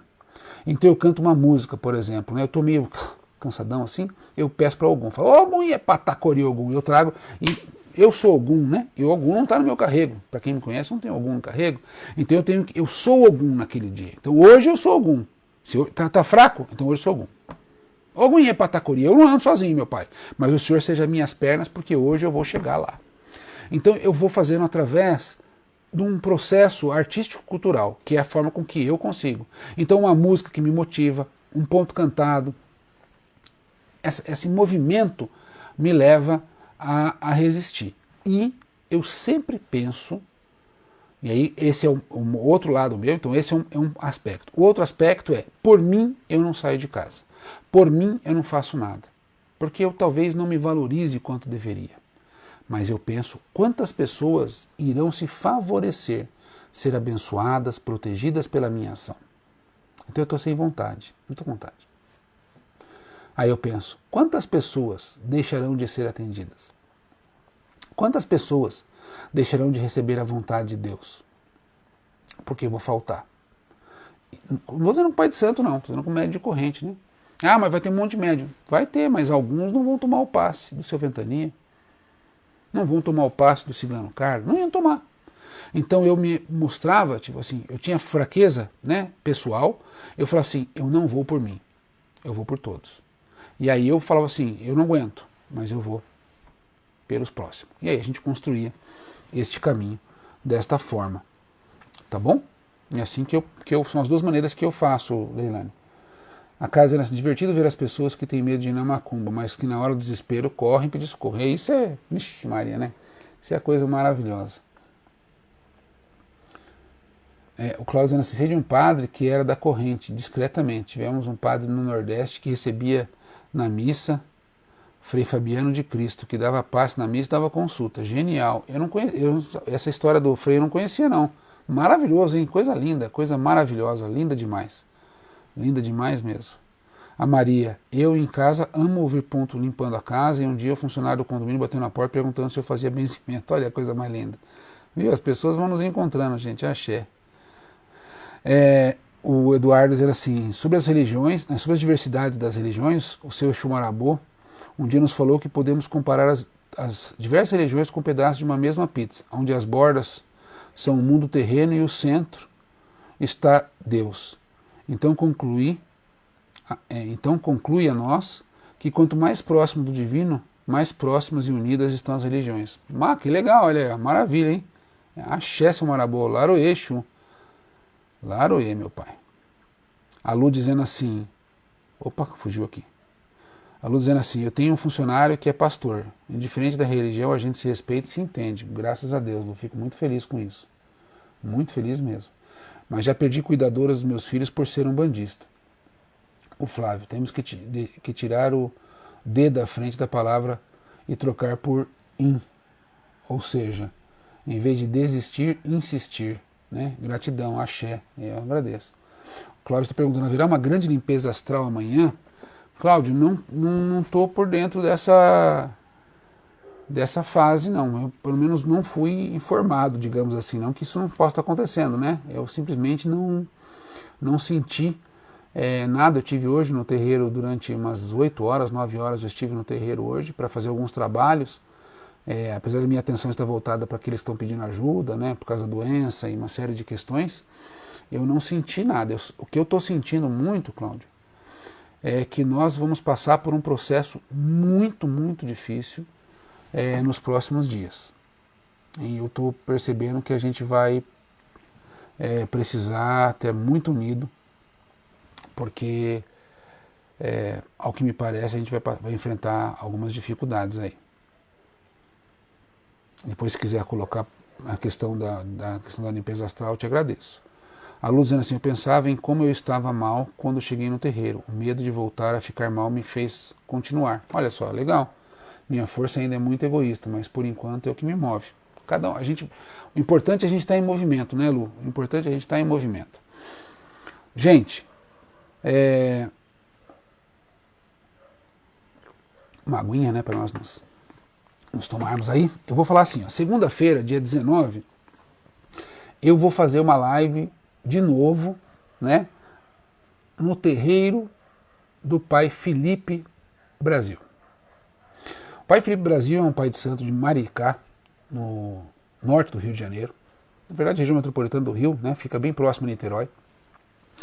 E o Pai Felipe tem um canal do YouTube chamado Templo Espiritualista Aruanda, o TEA. E eu estarei com ele, vamos falar sobre mediunidade, vamos falar sobre as manifestações mediúnicas. Eu fiz um compromisso com o Pai Felipe de fazermos 7 lives, né? A gente começou com uma e acabou multiplicando por mais. E ele me pediu, e eu estarei segunda-feira então, junto com o Pai Felipe, neste canal do YouTube. Nós vamos passar o card nas nossas páginas do Face, do Insta. Se você puder ajudar a gente lá, vai ser muito bacana. O Pai Felipe é uma figura muito, muito divertida, né? Escritor, tem um livro sobre o céu de Aruanda, da qual eu recomendo bastante também. E a gente tem construído essas pontes ao longo da nossa Umbanda, porque nós precisamos estar unidos, né? Solidários, como a gente tem falado nas lives, a gente tem que exercer também entre nós, Babalorixás e Alorixás, né? Mãe Fátima, Mãe Maria Ângela, Mãe Vive, né? Precisamos estar juntos, né, Pai Fernando? Isso é mais importante, porque é juntos que nós vamos conquistar a nossa independência, a nossa autonomia, a nossa felicidade. A Keila está perguntando assim, que dificuldades? Poderia esclarecer um pouco? Não posso esclarecer porque eu não sei. Pode ser energética, pode ser espiritual, pode ser da pandemia. Eu acredito que vai ser um misto disso, Keila, porque assim, nós estamos chegando num momento em que todas as famílias estão atingidas, né? Está ficando muito difícil não ter alguém da família que não foi atingido pelo Covid. E está ficando difícil uma família que não tenha um caso de luto. Ontem, antes de ontem, eu consolei mães. Né? Eu sempre digo que a coisa mais difícil que existe na Terra, para mim, é consolar uma mãe que perdeu um filho. O filho tinha 1 ano, a outra tinha 17 ou 18 anos, mas era começo de adulto. Então são crianças, né? Crianças. As duas morreram por Covid. Consolar uma mãe nisso é uma atividade espinhosa. Quantos de nós já não tem uma pessoa que desencarnou na família? Quantos de nós não tem pessoas na família ou que já foi acometido de Covid? Então eu acredito que nós estamos passando por um processo, porque, gente, 3.500 mortes, em média, não é uma média, não dá para aceitar, gente, não dá para aceitar. É muita gente em luto, né? Não está certo isso, né? Não está certo. Nós precisamos revirar esse jogo. Precisamos da união do nosso povo para pressionar os nossos dirigentes, os nossos políticos, os nossos representantes no Congresso, porque esta maneira da qual está sendo conduzida a nossa pandemia é algo pior do que enfiar numa câmara de gás. Né? É descabida essa condução, descabida. E enquanto a gente está aqui discutindo saúde, eles estão discutindo poder, eleição. Esse momento, vamos ser muito franco, é o momento de discutir eleição? Esse é o momento de discutir a vida. Nós precisamos poupar a vida. E é isso que precisa fazer. Se não tem capacidade, saia. Saia, porque nós não podemos tolerar que 3.500 pessoas percam a vida diariamente no nosso país. Então, eu acho que esse é o grande desafio dos próximos dias, porque nós estamos passando por um processo muito difícil, né? em que isso está vizinhando a nossa porta, né? Está batendo na nossa porta e isso está gerando nas pessoas medo, preocupação, desespero. Então, a capa energética, especialmente do Brasil, está se corroendo. Por isso é importante nós termos a resistência. Né? Eu tenho que ser firme, dizer que não concordo com o que está acontecendo, tenho que ser amoroso e caridoso para acolher aqueles que estão em sofrimento e compreender que somente juntos nós vamos vencer este processo. É fundamental, né? Fundamental. O Reinaldo dizendo assim: pai, imagina o plano espiritual, trabalho e resgate. É indescritível, Reinaldo. É indescritível, porque é um processo é muito elaborado. Eu tive numa presença de uma plenária, num desdobramento, e fiquei muito assustado, de verdade, né? A Muriel dizendo assim: infelizmente, Paquetá não é só de Covid, estão levando nossos irmãos. Temos uma epidemia de suicídio, fome e outras violências. Estamos passando pelo vale da sombra da morte, diz a Muriel. Muriel, tem todos esses processos, né? Esse processo, mas eu vou te dar um dado muito importante, porque eu, desde o dia 25 de março do ano passado, a gente começou na pandemia, eu entrei em contato com algumas pessoas voltadas que trabalham nas CAPs, né, nos programas de saúde mental. E tenho acompanhado, porque eu tenho acompanhado algumas pessoas, alguns suicidas, alguns depressivos, alguns maníaco-depressivos, né, em relação a isso. Mas eu tenho uma boa notícia para te dar, né? Não houve aumento do número de suicídios, estatisticamente, né? Graças a Deus. Então nós não tivemos, todo mundo pensava que teria, né? Mas estatisticamente no Brasil e no Paraná não teve um aumento. E não teve um decréscimo também, teve uma estabilidade da média. Isso, por que eu estou dizendo isso? Para que a gente possa compreender o movimento que está acontecendo, né? É muito importante a gente entender que o Brasil é o terceiro país com o maior número de suicídios per capita no mundo. Então nós somos um dos países onde há mais suicídios. Todo mundo fala isso, esconde, não sei porquê, né? Inclusive a gente podia um dia fazer uma live, né, Muriel, sobre o suicídio. Eu acho tão importante a gente discutir isso. Mas nós somos o terceiro país do mundo. Então a gente precisa compreender que é uma epidemia severa, ela é endêmica no Brasil, faz mais de 30 anos que ela acontece. E a gente precisa tomar providência em relação a isso. Por isso eu te agradeço muito por nos falar. Aquilo dizer, infelizmente, para muitos governantes a vida não tem valor, infelizmente, né? Aí o pai Francisco, vai, pai Francisco, Caché, Mucuyuzambi. Um outro grande problema está sendo a fome, sem dúvida, né? Estatisticamente, nós tivemos aí um número absurdamente de acréscimo, né? Nós tivemos quase 50% a mais número de famílias em situação de miserabilidade. Então a gente precisa muito trabalhar em prol disso. O pai Francisco tem vários trabalhos levando alimento, a gente precisa estar unido nesse processo, tá bom? A Alessandra, né, que é psicóloga, dizendo assim: a gente não fala muito sobre a questão do suicídio por conta do efeito, eu não sei se é Werther ou Werther, acho que é Werther, né, porque deve ser alemão, Werther. Obrigado, Ali. A Ali diz o seguinte: por que não se noticia, né? Por que não tem notícia de suicídio? Por causa desse efeito que faz com que haja um aumento, um acréscimo do número de suicídios no mundo. Por isso aquele 13 razões, que foi um seriado da Netflix, foi tão criticado porque ele fazia esse efeito Werther. É Werther, né, Ali? Espero que seja Werther, em relação às pessoas, tá bom? Aí a casa, assim, às vezes percebe que existe uma egrégora de positividade se erguendo por trás dessa escuridão. E que é essa entidade crescente que vai ajudar a reerguer os irmãos no processo de dor. Axé. Eu vou falar sobre isso rapidamente, antes no final, então. Eu estava ouvindo uma palestra que muitos espíritos que desencarnaram por conta do Covid ainda não foram resgatados. Keila, eu discordo, viu? Eu discordo. A minha experiência pessoal, eu não posso dizer por todos, né? A gente não tem como dizer por todos, mas a minha experiência pessoal é bem diversa dessa. É ao contrário. Tanto que o pai Tobias pede para que eu encare cada morte de Covid como um mártir. Mesmo que a pessoa fosse um negacionista, enfim, né?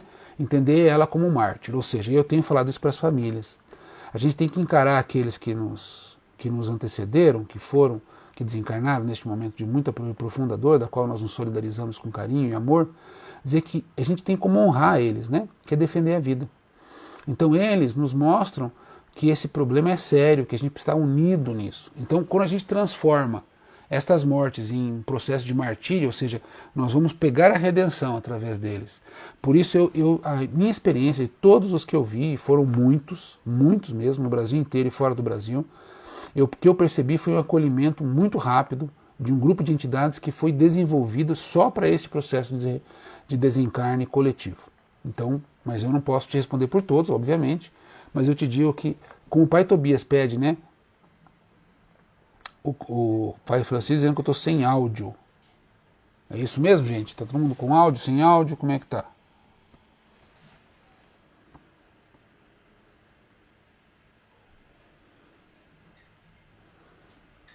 Normal. Então tá bom. Faça favor, meu querido pai Francisco, volta e sai e volta, rapidinho. Então, onde eu estava? Então é isso, né? Quando ele fala para transformar em mártires, eu penso que eles têm obrigado, gente, obrigado a todo mundo que ajudou, Lu, Francisco, Liz, obrigado, gente. Então, quando ele fala assim, eles estão sendo vistos como os mártires, então é sinal que está tendo uma recepção melhor, tá bom? Eu tenho percebido muito isso, de verdade. Andei dizendo que Deus abençoe, Ele dê força para continuar, axé, saravá. A Karen dizendo sobre suicídio seria mega interessante. Meu tio se foi assim há 4 anos e fica sempre a ideia de que não fiz nada para ajudá-lo. Vamos tentar falar. Eu tenho que só pensar muito, Karen, porque é um tema muito delicado, né? E como diz a Ali, a gente tem que tomar todos os dedos para que a gente não estimule e faça ao contrário, né? Faça as pessoas perceberem que existem soluções e o suicídio nunca é uma solução para nada, infelizmente. Sim, painho, se fala Werther. Tem algumas pesquisas sobre esse efeito na década de 2010, porque precisamos tirar o tabu deste tema, não falar sobre, não diminui os casos também. Então é bem delicado. Então, olha, eu acho legal a gente falar e a gente tem que ter esses dedos, né? Tem que falar, mas temos que saber como falar, porque ele pode, ao invés de ajudar, piorar a situação. Por isso que é um tema, é um tabuzão aí, temos que resolver isso. A Umbanda tem que entrar nisso, com certeza absoluta, né? Obrigado, gente, por falar tudo normal, voltou, tal. Obrigado, Johnny, Carol, Érica, todo mundo. Alô, pai, hoje vi um vídeo do marido da Glória Pires saindo do hospital curado do Covid. Foi tão emocionante a visão do mundo em que ele sai do hospital, com uma profunda esperança na vida. Gratidão pelos profissionais de saúde. Esse lado do Covid precisa ser mostrado também, para dar força para todos, sem dúvida, né? Mas eu acho que a gente tem que pensar, assim, eu não preciso pegar o Covid para ter essa perspectiva, né? Igual você pegou pela experiência do outro. Então é muito bacana a gente olhar isso e tentar fazer com que a gente possa olhar pelos outros, né? E não só olhar por nós. Vocês estão escutando um grunhido aí? É a presença do meu filhote dizendo, pô, pai Caetano, já deu quantas horas de live aí, ó, põe o dedão na tela lá para ver. 1h32, dá carinho para mim, tá dizendo aqui, né? Já vou, tá bom? Já vou. Pronto. Boa noite, Cris. Eu vi uma psicografia que dizia que todos morreram e estão sendo resgatados, diz a Tereza. Eu também acho, Tereza, eu tô com essa psicografia aí. Pai, por que as pessoas estão sentindo Covid é um castigo? Diz a Cleusa. Olha, Cleusa, eu acredito muito que as pessoas elas foram viciadas numa filosofia castradora, vamos dizer assim, em que Deus ele castiga quando a gente não quer. Isso é um pouco da tradição judaica, né? O Torá, o que nós conhecemos como Antigo Testamento, mas eu prefiro chamar de Primeiro Testamento. O Primeiro Testamento diz o seguinte, que toda vez que o povo judeu não cumpria as determinações das leis mosaicas, Deus enviava um castigo. Era uma seca, era a morte do primogênito, era a volta da escravidão, era a perseguição dos otomanos. E aí você vai então encontrar lá, por exemplo, você vai pegar em Macabeu, você vai pegar em vários, né, profetas, você vai encontrar a história dos reis, né? Por exemplo, tem o livro Reis 1, 2 lá. Você vai encontrar a história do povo judaico e sempre que eles deixam de fazer uma coisa acontece uma desgraça. O povo se voltou contra o seu Deus, foi castigado. O povo não sei o que, foi castigado. Então sempre que havia uma coisa ruim na atmosfera, era ligado a alguma coisa que eles deixaram de fazer para Deus. Então desenvolveu ao longo do tempo, nessa tradição judaica, essa judaico-hebraica, né? E ela se transfere, por óbvio, às tradições cristãs, que Deus pune quem não faz o certo. Por isso essa coisa mais absurda que possa parecer, que algumas correntes religiosas ligam o carnaval de 2019, quando houve uma representação entre a luta entre Jesus e o diabo, né, como aquilo, agora Deus castigou. Ou seja, o mundo inteiro está morrendo por causa de uma encenação do carnaval, na qual ela trazia uma profunda reflexão. Então isso é tão pobre, me perdoe, né? Essa visão é tão pobre de comparar um evento do carnaval que aconteceu num pedaço do mundo, e dizer que o mundo inteiro está sofrendo para isso, é de uma barbaridade assim, sem tamanha. Mas o que a Cleusa traz é que algumas pessoas estão falando, tá vendo, Deus está castigando, os homens estão se perdendo na imoralidade. Esse é um discurso que pega. Por que pega? Porque a gente quer ter o culpado pela doença. Por isso é que alguns governantes falam que o culpado é a China. Sabia? Isso não é de hoje. Na gripe espanhola, que não se chamava espanhola porque não surgiu na Espanha, mas foi porque a Espanha foi a única que combateu de forma veemente a gripe, ela foi até uma peste espanhola. É a gripe que veio da Espanha. Então nós transformamos, precisamos achar algum culpado para dizer, tá vendo, foi ele que fez, foi ele que fez. E não que nós todos somos culpados. Nós todos, enquanto seres humanos que invadimos a natureza sem piedade, poluímos os rios, as águas, as florestas, é que somos os responsáveis, né, por tudo isso. Então, Cleusa, é por isso que as pessoas, porque é um discurso fácil, que pega e conduz o rebanho, literalmente, né? Então, Deus está castigando, se você rezar muito e nós estivermos em oração, a gente vai fazer. Por isso que teve marcha para abrir igreja. No momento mais triste da pandemia, não teve marcha para pedir vacina, não teve marcha para poupar as vidas, teve marcha para pedir para abrir igreja, para morrer mais gente. Por quê? Porque a ideia de que se eles não rezam, tá vendo? Está morrendo mais gente, vocês estão vendo? Por quê? Porque vocês não estão indo na missa, não estão indo no culto. Então inverte o jogo e faz com que a desinformação aconteça. E a desinformação gera medo e o medo gera escravidão. E é isso que, infelizmente, a gente ainda vê nas religiões, seja ela qual for, hein? Não é só uma ou outra, não. Todas. Pode perceber. Você conhece terreiro que bota medo na pessoa? Fala, se você não fizer isso, vai acontecer aquilo? Então, nós todos adotamos a política maquiavélica de que se a gente não consegue construir pelo amor, faça pelo temor. E a gente precisa quebrar isso. Esse é o grande trunfo e esse é o Deus da oportunidade, do aprendizado, do axé, da alegria, né? A Muriel dizendo que perdeu um irmão há 4 meses, foi um ano de muitas lutas. Difícil, né, filha? Nem me fale. Difícil. Deus o conforte e o abençoe. Por que temos que fazer isolamento? Para enxergar a mudança que teremos no mundo, temos que fazer em nós. Axé, Johnny, Saravá, é isso mesmo. Eu já ouvi o absurdo, Deus está fazendo a limpeza na terra. Fico pensando nos familiares que ouvem isso. É um absurdo, né? Falar isso é uma vergonha, é uma tristeza. Deus está fazendo uma limpeza na terra. Se fosse... a gente tem essa mania, né? Deus tem que agir. Não, quem tem que agir somos nós, né? Deus nos deu o livre-arbítrio, o pensamento, a fé, o amor ao próximo. Pô, estamos com tudo, agora é nós que temos que trabalhar, né? Vamos parar de achar que Deus vai limpar, nós é que temos que limpar, e não tirando as pessoas, tirando os pensamentos, porque nós estaremos todos juntos, né? Que esse é o conceito Ubuntu, tão importante da gente trabalhar. A Regina está dizendo assim, estamos sendo governados por espíritos ruins, devido como os governantes tratam a pandemia? Com certeza absoluta, né? A Regina, Deus não castiga ninguém, exatamente. Exatamente. Eu que agradeço, gente. Sabe, pai, nós estamos à mercê de pessoas irresponsáveis, diz a mãe Fátima, e com uma grande falta de humanidade que só pensam no seu poder e no seu próprio bem-estar, e que está atrasando uma bênção maior para a cura do grande mal, a falta de amor ao próximo. Diz a mãe Fátima. Vamos lá. Vamos pegar nisso, eu só vejo que tem o Reinaldo, para a gente não fechar em decadência, né? Vamos fechar em ascendência. As igrejas evangélicas estão superlotadas e nós, no batismo, estamos segurando sem poder trabalhar. É um sinal bom, isso é um bom sinal, viu, Reinaldo? Esse é o sinal que a gente está focado no bem-estar da população. Me perguntaram, para falar assim, fala uma palavra de esperança no meio dessa pandemia. E eu vou começar dizendo assim, a minha maior esperança é que eu vejo brotar no Brasil uma insatisfação. Insatisfação quanto às condições de vida. Insatisfação que é preciso ter mudança. Então só o fato de acreditar nisso já é uma esperança. Mas nós tivemos em 2017, 2018, 2019, uma situação muito estranha no Brasil, que é um país que sempre foi marcado por uma campanha de vacinação muito poderosa. Nós tivemos uma diminuição absurda das crianças vacinadas contra o sarampo, contra a coqueluche, contra outras doenças virais e outras bacterianas.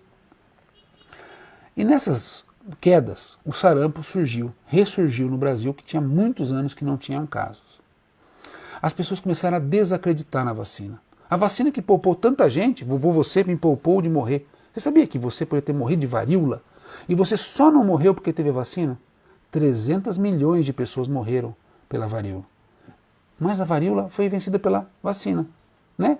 Teve até revolta da vacina, nós temos aí várias personalidades brasileiras que foram importantes neste processo. Mas estava lá a figura de Omolu, né, com a injeçãozinha lá e passava a injeção. Ah, meu Deus, põe de gotinha, né? Põe de gotinha, por favor. Mas eu vou tomar injeção, vou ter coragem para tomar injeção. Hoje fez uma pesquisa, 89,4% dos brasileiros querem tomar vacina. Ou seja, nós vínhamos numa decadência no processo de vacinação. E agora nós regressamos ao processo de vacinação, ou seja, o processo de negacionismo, que é mundial, né, que é um processo chamado pós-verdade, produzido por algumas pessoas que querem controlar a humanidade, ele vinha crescendo. Foi a eleição do Trump, foi a eleição do Bolsonaro, foi o Brexit na Inglaterra e outras situações no mundo afora. Esse processo da pós-verdade, ele encontrou um ápice, né, em 2016, 2019, e agora ele está sendo checado no mundo inteiro e está perdendo. Né? A eleição do Biden nos Estados Unidos é um exemplo, o aumento da vacinação no mundo inteiro é um exemplo, a busca por vacina no mundo inteiro é um exemplo, porque a vacinação no mundo estava caindo, de acordo com os dados da OMS. Só esse fato é um fato de esperança, porque isso vai poupar milhões de vidas, sem dúvida nenhuma. O que nós estamos enxergando são as pessoas percebendo que ela não tem mais o que fazer por ela tem que fazer pelo outro. Então existe uma semente que ela precisa ser cultivada, germinada, adubada, regada. E nós temos essa obrigação, unidos, que é a semente da esperança, da solidariedade.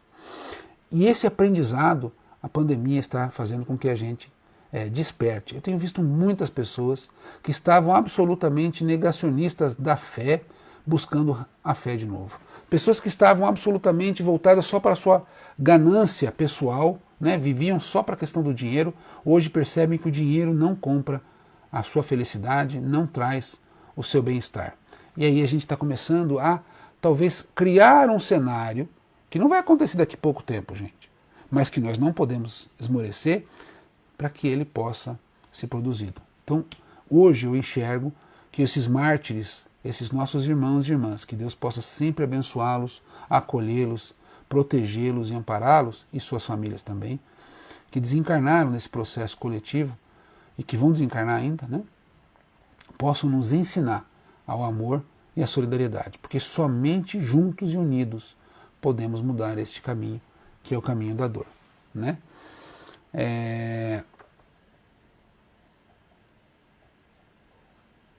Aí a Isabel dizendo assim, nós ouvimos uma pessoa falar que só as almas boas vão sobreviver. Isso é um castigo para a humanidade. Não é verdade, né? Muito maldade isso. É isso aí, Cleusa, isso aí. Bom, gente, então nesse processo existe esperança? Claro! Esperança. Quantas pessoas que estão na live agora, apesar de nós já vimos bastante o nosso público, porque já também são quase 2 horas de live, né, Cleusa? Você não quebrou o relógio? Mas quantas pessoas estão próximas hoje por causa da pandemia? Poxa vida, tem gente... Eu estou conversando com a Tereza de Fortaleza, com a mãe Maria Ângela do Uruguai. Olha que coisa maravilhosa. Então existem alguns lados. Nós estamos construindo uma unidade, gente, que é o projeto do MIRUA, Movimento de União Afro, Intra-Religioso de União Afro. Estamos trazendo aí talvez mais de 100 babalorixás e orixás do Brasil inteiro para se dividirem em suas penárias, suas dificuldades. Ou seja, existe um processo pungente de que nós precisamos pensar que sozinhos nós seremos apenas pontos de vista isolados, mas juntos a solidariedade vence e vence com pujança. E isso é um legado que a Umbanda vai ter da pandemia. E o outro, para a gente ainda não perder, é como a gente percebe que o fenômeno é importante, sem dúvida nenhuma, né? Incorporação, manifestação mediúnica, mas ele nunca resumiu a nossa fé. E agora está comprovado. A nossa fé, ela explode fora do processo mediúnico. Ela foge, né, da caixinha dos fenômenos da magia. Ela nos atravessa a alma. Isso ninguém mais pode tirar de você. Porque você está aqui hoje, numa sexta-feira, 10 horas e 15 minutos, escutando um Pai Caetano. É porque você tem muita paciência. Muita paciência e muita axé. Isso ninguém vai te tirar mais. Vencer 1 ano e meio, 2 anos de pandemia, como é que a tua fé vai ser arrancada de você? Percebam que se eu estava falando de teste da fé, esse é o teste derradeiro. E se a gente passar por ele com união, juntos, em solidariedade e com bom humor, né? Com alegria, com entusiasmo, não haverá nada que poderá nos impedir, né? Isso aí. E eu que agradeço muito sempre, gente. A Marli dizendo, pai, eu agradeço por não nos abandonar. Peço a Deus que lhe proteja e lhe dê muita saúde. Marli, eu vou fazer diferente. Eu vou agradecer vocês por não me abandonarem. Muito obrigado. Já pensou se eu estou aqui falando sozinho, não tinha nenhuma pessoa para me escutar? Aí eu falo assim, quando a gente está sozinho, a gente pode ser confundido com um louco, né? Mas quando a gente está junto, a gente pode pensar, isso é um movimento. Alguma coisa daí vai surgir. E por isso eu posso dizer, obrigado. E nisso, gente, vamos fazer, não esqueçam, faça a tua pintura, o seu desenho, sua música, vamos construir uma galeria de artes, né? Poema, se você gosta de fazer poema, vamos fazer, gente, vale muito a pena. Tá difícil? Tá. A gente vai passar por dificuldades? Vai. Mas, gente, a gente vai vencer. A gente vai vencer. Eu não tenho a menor dúvida disso. E essa é a maior esperança que a gente consegue superar. Tá bom? Muito axé, muita luz, esperança. Segunda-feira, lá no TEA, né? Pela transmissão pelo YouTube. Sexta-feira estamos juntos com um tema diferente. Vamos construir uma agenda bacana para a gente não esmorecer. Vamos construir pontes que nos aproximam com muito axé, com muita luz, com muito carinho. Eu só posso dizer muito obrigado, tá bom? Eu fiquei de responder uma coisa para Karen. Eu vou falar depois, Karen, sobre a questão de poder fazer um no prédio, né? Que você me perguntou, desculpa, eu não tive tempo. Eu acabei me esquecendo, me vi agora. Axé, Regina, obrigado. Cleusa, axé aos pais de santo, a bênção aos mais velhos, a bênção aos mais novos. Eu agradeço profundamente estarem conosco, nos fortalecendo e nos amparando.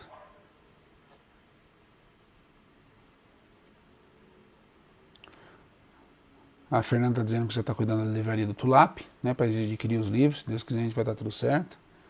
A Elizabeth dizendo, verdade, pai, estamos nos mais próximos do que já estivemos. As lives fazem um bem e unem as pessoas com os mesmos propósitos. Eu sou reikiana e trabalho à distância. Ah, que coisa boa, axé, tá vendo? Gratidão, eu que agradeço muito. Mãe Fátima, foi uma maneira na fé de vermos que somos médios em todos os momentos das nossas vidas. Saravá, Mãe Fátima, sua bênção, axé, gente, muito obrigado. Boa noite, amo as lives, também amo as lives. Vamos estar com vocês, de verdade, amo mesmo. Não gosto do que eu falo, mas eu gosto de estar com vocês e agradeço por vocês estarem comigo. Muito, muito, muito, muito. Gente, muitas bênçãos, muito axé. Eu vou parar de ler aqui, senão a gente vai continuar, né? Eu vou pedir desculpas e dizer assim, vamos juntos sexta-feira? Vamos juntos construir um novo momento? Tenham esperança, tenham fé. A gente vai conseguir vencer. A gente vai conseguir vencer. Vamos conseguir. Com união. Como diz o Cláudio, ninguém solta a mão de ninguém. Todos unidos. Axé, gente. Boa noite. Um ótimo fim de semana. Segunda e sexta-feira, que Deus nos oportunize mais um momento de muito axé. Obrigado, Saravá. Que Deus abençoe e os Exus enchem os nossos corações de luz, de amor e de paz.